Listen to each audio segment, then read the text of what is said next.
Jambetre mar piny Amerka e pachoka Susan Burns otimo limbe mare boma ma Mombasa kendo limo dhowath ma Mombasa ka bang'e otimo twak gi rowere e kar dak ma Swahili Port.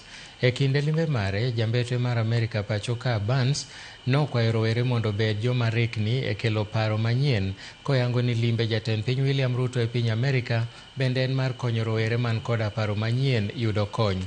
Burns bende nolieko ni sirikand piny Kenya kod piny Amerka dhi keto kogi e moko kuom winjruoge mopogore opogore kama oting'o nyaka winjruok mag tiyo kanyakla e kinde mar higni 5 e sekta mar thieth, okang' mar kedo gi kute mag ayaki, malaria gi tuoche mamoko mosekelo midhiero kuom higni 25 mokalo. Jata tije mar Swahili Port Mohamed Nur korka kore omedo pako limbe mar Burns. That happens in the country. Earlier we were discussing about the median age of Kenya, which is 19 years. So whenever we work with the Gen Z, actually that is working with Kenya.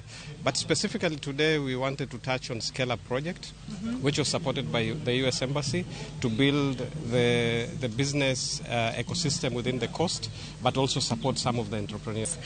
Tomorrow evening there'll be a signing of a 5-year health agreement between Kenya and the US, and I'll save the details for after the agreement is signed, but we've been negotiating really to work as a partnership on the work that we've already done in Kenya for the past 25 plus years in HIV and malaria and tuberculosis, and this is going to kind of take it to the next level. But it really is a historic new framework.